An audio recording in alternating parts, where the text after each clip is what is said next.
Champions trophy தொடருக்கான இந்திய அணி அறிவிக்கப்பட்டுள்ளது. யார் யாரெல்லாம் இந்த அணியில் இருக்காங்க அப்படின்றத இந்த வீடியோவில் முழுமையாக பார்க்கலாம். நம்ம சேனலுக்கு நீங்கள் புதுசாக வந்திருந்தீங்கன்னா நம்ம சேனலை சப்ஸ்கிரைப் பண்ணி வச்சுக்கோங்க. பக்கத்தில் இருக்க பெல் பட்டன் அழுத்தி ஆன்லைன் செட் பண்ணி வச்சுக்கோங்க. அப்போ தான் நம்ம சேனலில் அப்லோட் பண்ணக்கூடிய வீடியோக்கள் எல்லாம் உங்களுக்கு உடனே நோட்டிஃபிகேஷனாக வரும். வாங்க வீடியோக்குள்ளே போகலாம். சாம்பியன்ஸ் டிராஃபி கிரிக்கெட் தொடர் அடுத்த மாதம் 19ஆம் தேதி பாகிஸ்தானில் தொடங்குகிறது. இதில் ஏ பிரிவில் இடம்பெற்றுள்ள இந்திய அணி தனது முதல் ஆட்டத்தில் பிப்ரவரி 20ஆம் தேதி வங்கதேசத்துடன் மோதுகிறது. தொடர்ந்து 23ஆம் தேதி பாகிஸ்தானுடனும் மார்ச் 2ஆம் தேதி நியூசிலாந்துடனும் பல பரிசை நடத்துகிறது. இந்திய அணி பங்கேற்கும் இந்த ஆட்டங்கள் துபாயில் நடத்தப்படுகிறது.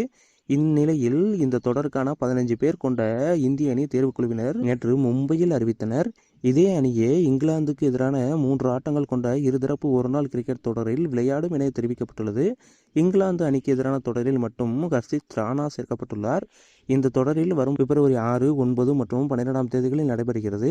கேப்டனாக ரோஹித் சர்மா தொடர்கிறார். துணை கேப்டனாக சுப்மன் கில் நியமிக்கப்பட்டுள்ளார். 2023ஆம் ஆண்டுக்கான உலகக்கோப்பை தொடரின் போது ஏற்பட்ட காயத்தால் அவதிப்பட்ட வேகப்பந்து வீச்சாளர் முகமது சமி மீண்டும் அணிக்கு திரும்பியுள்ளார். சாம்பியன்ஸ் டிராஃபிக்கான இந்திய அணியில் இடம்பெற்றுள்ள போதிலும் முழு உடல் தகுதி இருக்கும் பட்சத்தில் மட்டுமே ஜஸ்பிரீத் பும்ரா விளையாடுவார் என கூறப்பட்டுள்ளது. மேலும் அவரை 5 வார காலம் ஓய்வெடுக்க மருத்துவர்கள் அறிவுறுத்தியுள்ளதால் இங்கிலாந்து அணிக்கு எதிரான இருதரப்பு தொடரின் முதல் 2 ஆட்டங்களிலும் பும்ரா விளையாட மாட்டார் என தேர்வுக்குழு தலைவர் அஜித் அகர்கர் தெரிவித்துள்ளார். இளம் தொடக்க வீரரான யசஸ்வி ஜெய்ஸ்வால் அறிமுக வீரராக அணியில் இடம்பெற்றுள்ளார். விக்கெட் கீப்பர் பேட்ஸ்மேனாக ரிஷப் பந்த், KL ராகுல் சேர்க்கப்பட்டுள்ளார். அதேவேளையில் வேகப்பந்து வீச்சாளர் முகமது சிராஜ் அணியில் சேர்க்கப்படவில்லை. விஜய் ஹசாரே தொடரில் 750 ரன்களுக்கு மேல் குவித்துள்ள கருண் நாயருக்கும் இடம் வழங்கப்படவில்லை. இந்த இந்திய அணியில யார் யாரெல்லாம் இருக்காங்க அப்படின்னு பாத்தீங்கன்னா ரோஹித் சர்மா கேப்டனாக வர்றாரு.